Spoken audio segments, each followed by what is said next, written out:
Greetings and welcome to Edgy Ideas, the podcast that explores what it means to live a good life and to create the good society in our disruptive age. My name is Simon Western, and I will be talking to invited guests about diverse topics, exploring social conscious and unconscious dynamics and desires.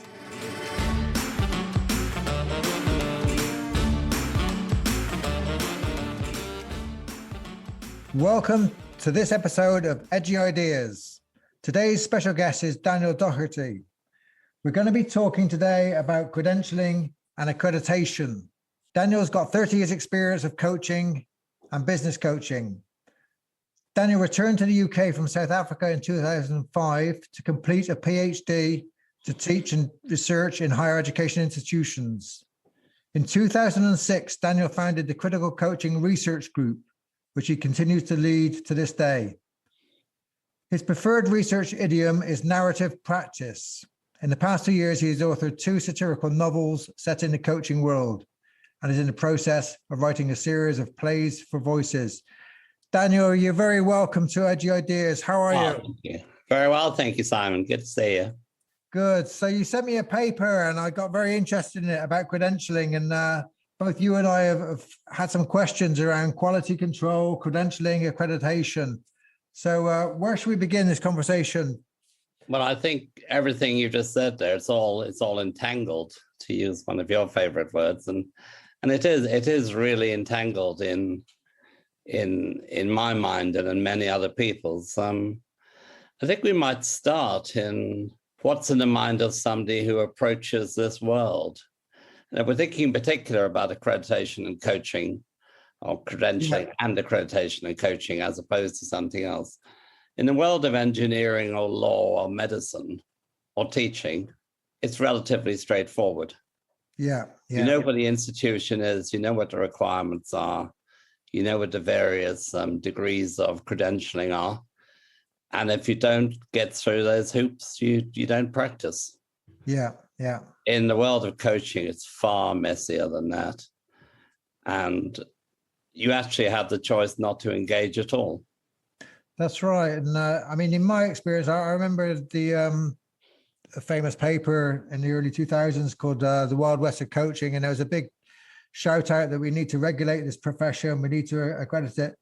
And then we got this explosion of accrediting bodies who were self-appointed bodies. And I think the Wild West has moved into the, I think you write about this, about the Wild West is now in the accrediting bodies, not in the practitioners. I think it's the Wild West of accrediting bodies. And it's also the Wild West of coach training, of coach skilling.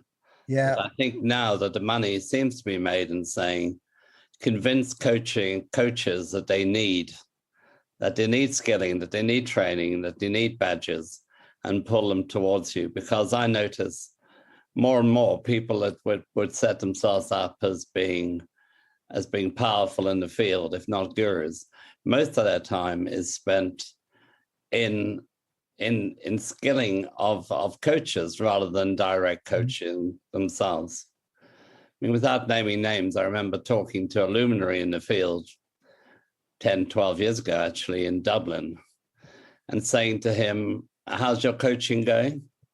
And he looked at me really strangely. He said, "What?" I said, "Well, how's your coaching coming on? Shall we have a kind of coach-to-coach conversation?"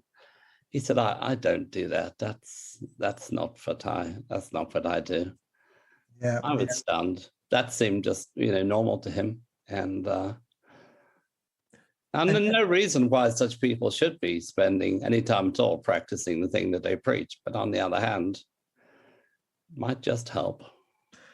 It might just help. Yeah. I mean, it certainly helps me. I love the movement between client work, training and development work, and theoretical studies, between sort of practice, theory, but being with clients in different settings is just so informative. I mean, I learn a lot from supervision as well. It's interesting. You get fed by these different areas, but moving between those places, I think is very important. You did some research and you sent me this paper on different perceptions of accreditation and how people take up different relationships to credentialing. Do you want to talk a bit about that? Yeah, I think first of all, to make the distinction between credentialing and accreditation. Mm-hmm. I think most people know what accreditation is, whether or not you accept that those accreditations are based on anything at all. They're systematized, they're set up, they're saying, here's some kind of competency grid, and we'll test you against that competency grid to various degrees Mm-hmm. of maturity. Yeah, so we kind of know what an accreditation is, and a badge comes out of it. Credentialing is, I think it's slippier. It may include accreditation, it may not. Yeah. And there can be someone who collects, all the badges in the world. Doesn't make them a great coach. And there could be someone who hasn't got a badge in the world and wouldn't know a tool or technique if they tripped over them, but has amazing empathic skills and ability to move with the client, who will have business for the rest of their lives. Yeah. So yeah, I think different people have very different orientations to the extent to which they need or want to have these accreditations. Yeah. If we stick, first of all, with accreditations as opposed to credentials. Yeah, and you've mapped that out. So talk us through your mapping of that. So what I identified is 8 different categories of accreditation consumer. This began when I found myself teaching critical consumerism at Exeter University. Mm-hmm. I don't know if I wanted to teach critical consumerism, but I was told that was a module I'd be teaching that year. And I actually was really interested in the extent to which marketers can capture markets where the markets seem fairly nebulous. And so I began to look at what happens in the pre-purchase stage, when people are looking around deciding what it is they might buy and whether or not they might buy, and discovered 8 different categories. One was the enthusiasts. Yeah. And they're like, oh, coaching is great. I've just been coached, or I just coached someone. It's the greatest thing in the world. Can't wait to get after it. And I want to be the best coach that can ever be. Mm-hmm. And if there's qualifications, let me go for it. There's the compliers who are a bit different, who want to do the right thing. Yeah. You've got to believe there's rules out there, and they're telling me, what are the rules? How do I become compliant?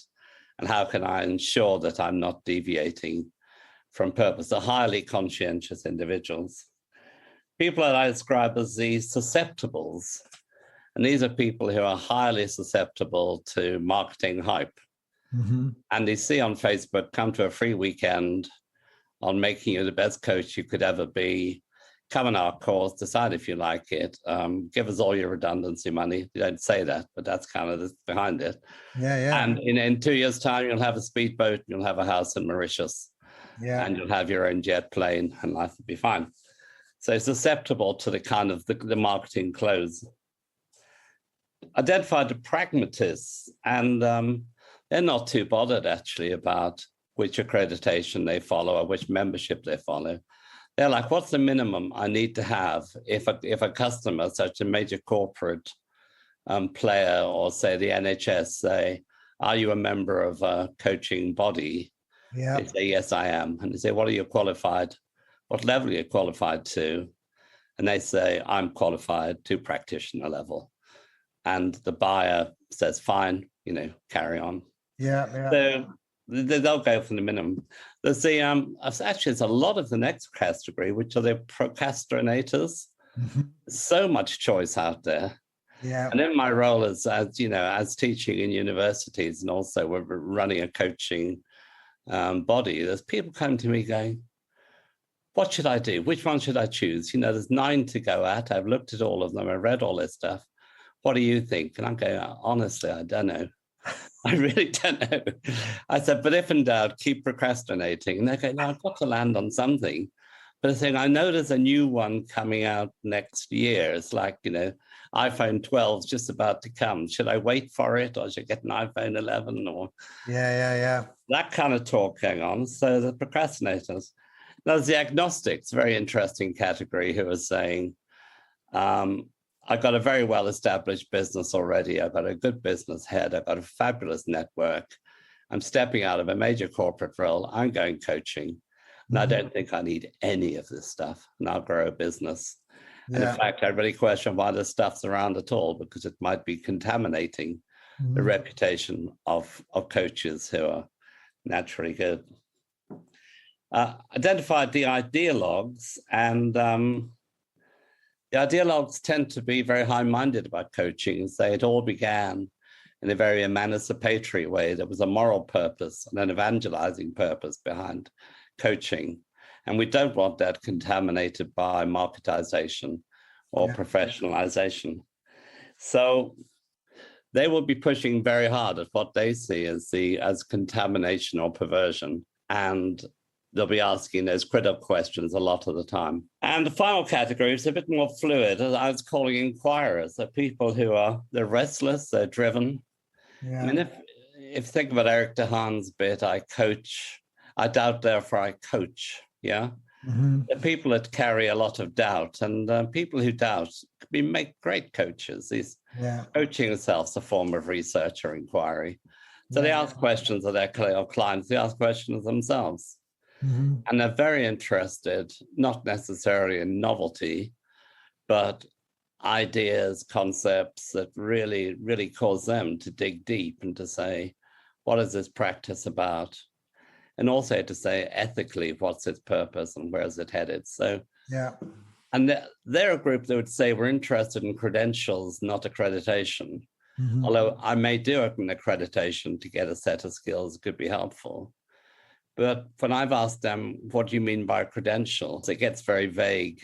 And it's like a basket of stuff an individual might have that another individual wouldn't have, that the market might want to buy. There may be other categories too, but they're the 8 that I've come across. And what about yourself? You've gone through different accrediting bodies and credentialing bodies, haven't you?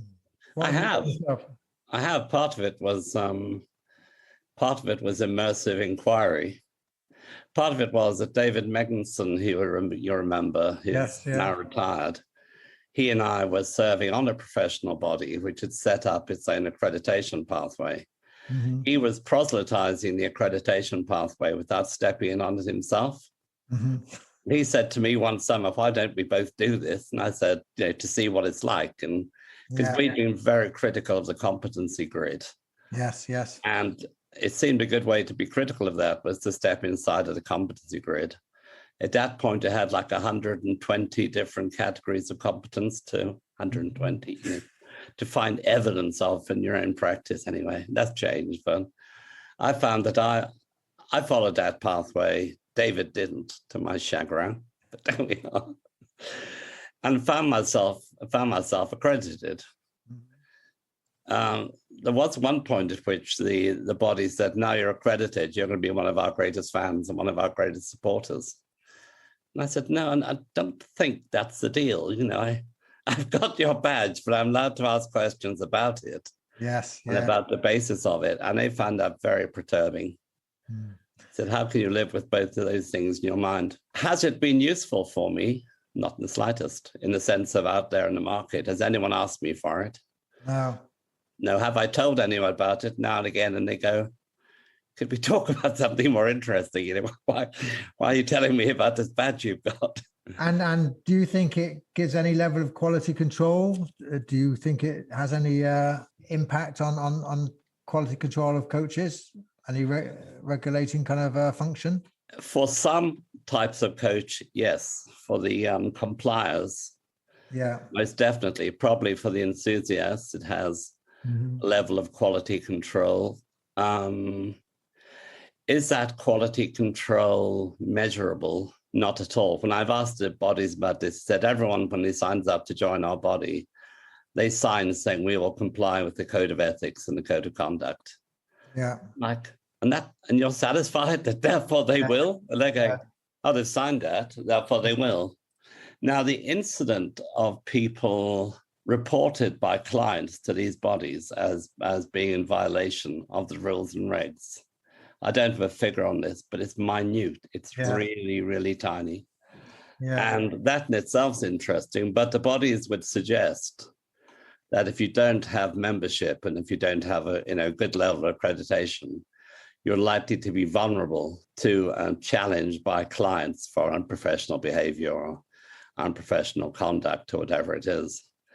And that code of conduct has grown through the years to be looking very draconian. Yes, yeah, sure. No, I agree. Yeah. I agree. But I really question, you know, I noticed that you had it appended to your own ANC. It's not a bad scene. It's saying there is a global code of conduct that we would ask coaches to comply with, but it's not global. I mean, coaching's different across the world. And but most of all, I think to answer your real question, it's not that enforceable.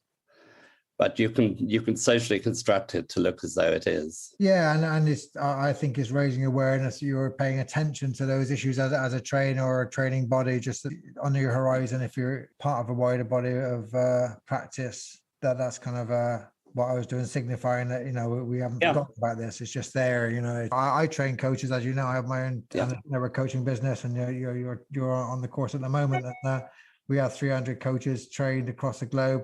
I have no way of regulating what they do or what they practice under the name of analytic network coaching. I mean, if someone comes back to me and reports some bad practice, and I can personally kind of inquire and stuff, but that doesn't happen so far. So you train people and you try and encourage them to work in an ethical way and kind of continue to develop their practice. We offer webinars and I mean, for me, quality control has always been about the quality of the theory and the practice and peer supervision, the learning from each other. Creating a learning community is kind of what enhances coaching practice for me, and that's what binds my work together mainly. And there'll be a community who have a shared understanding what those implicit standards might be. They're not always explicit at all, but they have an idea of where the line might be, and they could be in an informal conversation or in, you know, a more formal supervisory conversation of going, are you really sure that's the way to be going with that client? You know, what was in your head when you asked that question you mentioned to me?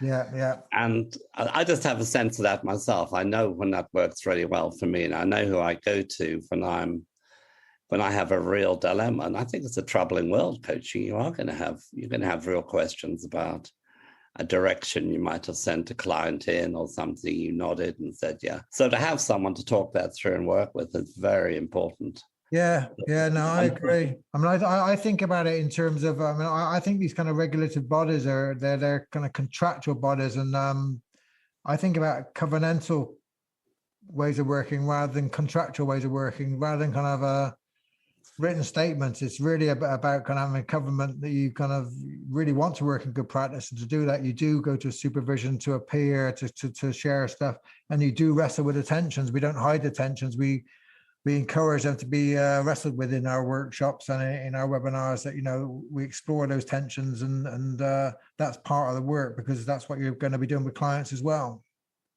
Exactly. So that's the kind of work that you're doing, is a parallel process to what's happening inside of the client. And if you can't do that work on yourself, how can you possibly expect the client to be engaging in that degree of introspection and, you know, of reflection on what it is they themselves are doing? There's also, I mean, there have been, over the period that I've been looking at, there's been all kinds of pushes to say, we'll get ourselves properly regulated. Mm-hmm. We'll go to the EU, or we'll go to the UK government, or we'll go to the Singapore Stock Exchange, or whatever it is you want to go to, and say, please regulate us. Yeah. And these governmental bodies, they really don't want it. They're like, we understand that, you know, there's many cowboys in your business. That's the word I'll use, and charlatans. But don't ask us to go regulating them, because it's a morass. You know, it's really difficult. It's very similar to homeopathy. It was like people say to the government, help us regulate homeopaths. They're going, well, it's so fuzzy. How do we know that? Some of them, they could be very good, some of them could be terrible, some of their pills could work, some of them might not. Well, they've had the same struggle in counselling supervision in Ireland and in France, and there's a massive battle going on in France around the regulation of psychologists, because psychoanalysts say the minute you regulate, they're saying things. It's like the ICF coaching, that they say what your job is to do is to coach individuals to raise their potential. And I'm immediately kind of struck, well, that's not my job as a coach. I do something different with people. I'm not focused on kind of making them high performance individuals. And And in France, they're saying like your psychologist's job is to do this, this, this, and this. And psychoanalysts say we don't do that. We do something very different, you know. And the immediate you get the kind of regulations bodies, it kind of limits the field. It's constrains the field to the most dominant group in the field. And that's what's happened in coaching quite a bit. People think that coaching is this, this, and this because the ICF, the biggest body, say it's this, this, and this. Are you aware that the ICF has now gone planetary? Has it? Yeah.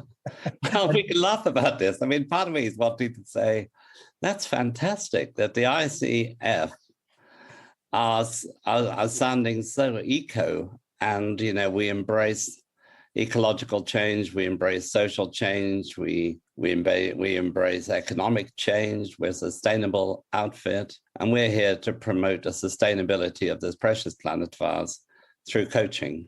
Yeah. And I read that the other week and my jaw dropped a bit, and I thought, well, this is either a fantastic piece of greenwashing, you know, a bit of woke capitalism, or else they actually do mean it. And the Association for Coaching are saying that we're taking culture, climate change very seriously. The MCC are saying the same. And the kind of outliers in those bodies are saying, here's where you must focus. But have they taken the step that you and others have taken to say, this requires a fundamentally different networked approach towards the coaching you're doing? Yeah. And understanding ecosystems and subsystems. It's not just enough to say, I believe in saving the planet. Sure. Let's get on with improving your performance this year against your KPIs. Sure. I mean, I have huge problems in my coaching and mentoring textbook. I kind of I challenge these organizations, and I'm not trained and accredited by any of these bodies, and I sold out a bit. When I started to take analytics network coaching into the US, people said to me, the ICF's really big and you have to be accredited by it. You have to kind of give credit points for ICF coaches or you won't recruit anybody. And a bit like you, I did some action research. I thought, let's go through the process and see what it feels like and see what it is. And the process is it's a money-making machine. Basically, I pay someone, because I'm not good at filling out forms. I pay someone to fill out a form for me, and they fill out a form, and I pay the ICF a lump sum. And they give me a badge of accrediting people to be CCU or to get points to maintain their ICF accreditation. They've never seen my course. They don't know if I'm a complete charlatan. And it does feel like you're part of just a money. Really? Is that true? Yeah, it's absolutely true. I filled out forms, paid them some money, and they give me a stamp to say I can give out so many CC points for the hours I teach. No one's ever checked anything about my body. And that seems kind of, it reveals a real gap in the ethics of the organization. This, for me, this CPD, continuous professional development, continuous personal development, continuous pernicious development, whatever it stands for, different things in different people's minds. But now that has become measured in hours. So this would be alongside of Bob Garvey's idea of neo-feudalism. Mm-hmm. Coming in quite strongly into coaching, where things are measured, where people are measured. Yeah. And well, I've even noticed with my own critical coaching group of people saying, will you give me a CPD certificate? Yeah. I said, no, I'll write you a letter saying, here's why I think you've contributed to the group. Yeah. They said, well, that's really nice. And can I put down how many hours? It's up to you. You talk to anyone you like about the hours you spent here. Yeah. But it's not time served. It's about the quality of what it is you're getting out of that piece of learning. The CPD thing has become a requirement for renewal of accreditation.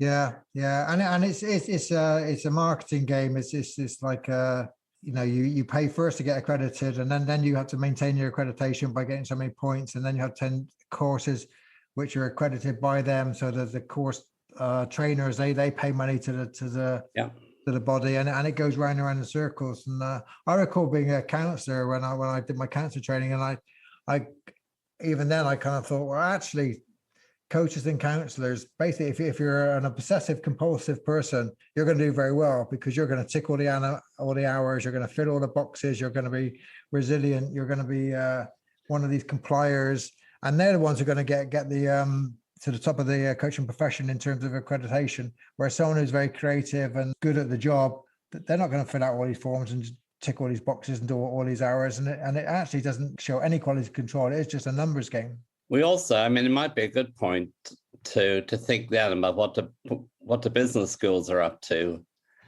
in all of this. In some ways, they would say we're apart from all of this shenanigans, but they're not.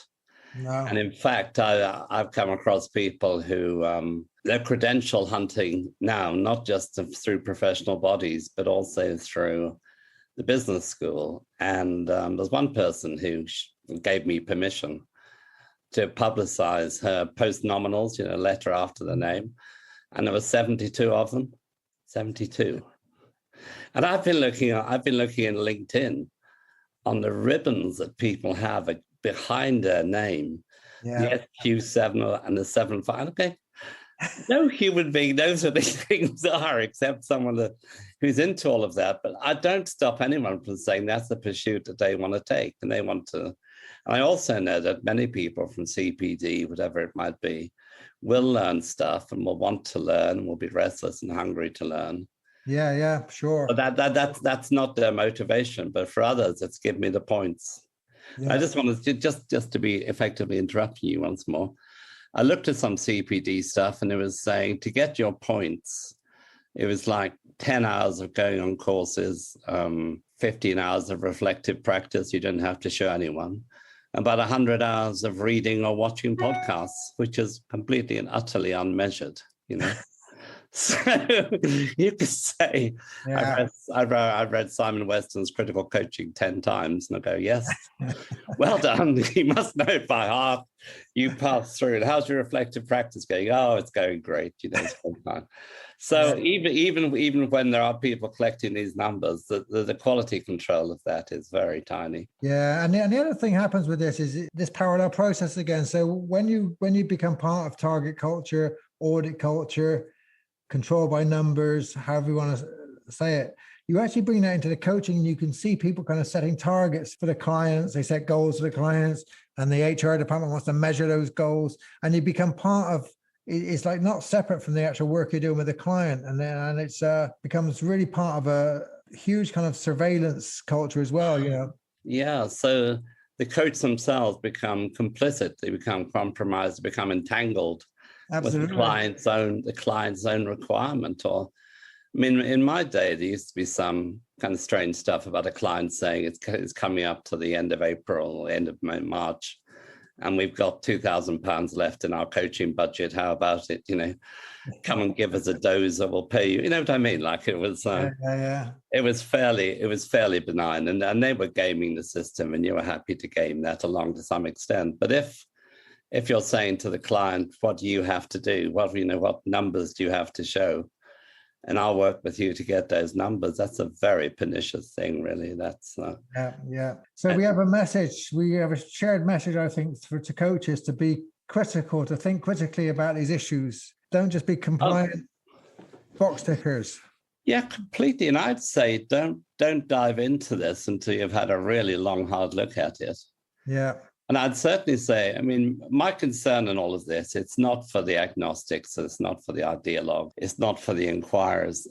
My values really start to twitch when I see people putting a lot of their own hard-earned money, and very often it is redundancy money and stuff, into a marketing pitch. Yeah. It's complete nonsense, and they end up finding themselves, trapped in a monkey cage they really can't get out of. It's there, and it's and they have to kind of believe at one stage that the 3 cherries, the 4 cherries, the 5 cherries will come up. Yeah, they will get the money that they were promised. I just feel for those people, and this shouldn't be going on. No, it's playing on people's vulnerabilities. I actually I saw in the Financial Times an advert for one of these schemes, and I actually went to investigate. I was interested. This person was saying, like, you can earn 300,000 a year doing coaching. We'll train you in 6 months. And so I went to find out. And after the guy talked to me, he said, I really want you to be my trainer. I want you to be my trainer because I don't know anything about coaching, but I've got a basic, and he was taking £100,000 off people. Yeah. And saying, like, you work in a bank, so you've got a bank network, you're going to get this amount of money, this return on business. it was a complete scam, really big scam, and the guy didn't know anything. So yeah, beware coaches, beware retirees of jumping on that bandwagon. Dan, listen, we're coming to an end. I've got to ask you 2 questions. I ask all my guests. Carry on. It's about how to live a good life and how to create a good society. Do you have any advice for our listeners? To how to live a good life, I would say look askance at what's around you. Ask some critical questions, not nihilistic questions that tear everything down around you, but ask yourself, why is someone persuading me so hard that this is the way the life is?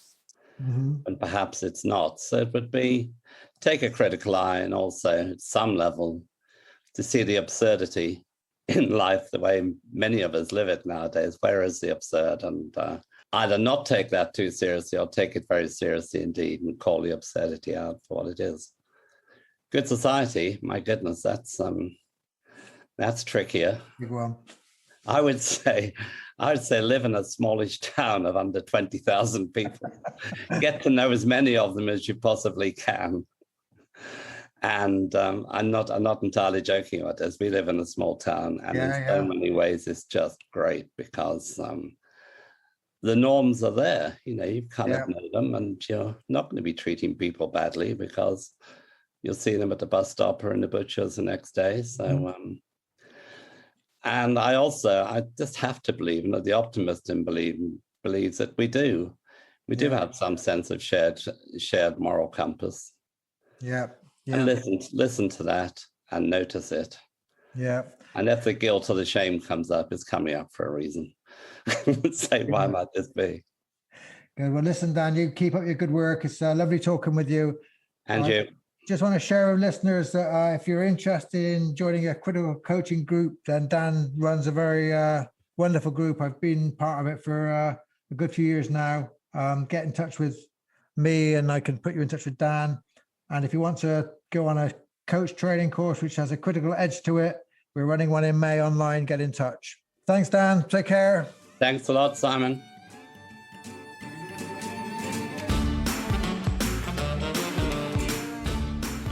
Thank you for listening to Edgy Ideas. If you enjoyed our podcast and would like more information about our coaching, training, and events, please contact simon@analyticnetwork.com or go to www.analyticnetwork.com.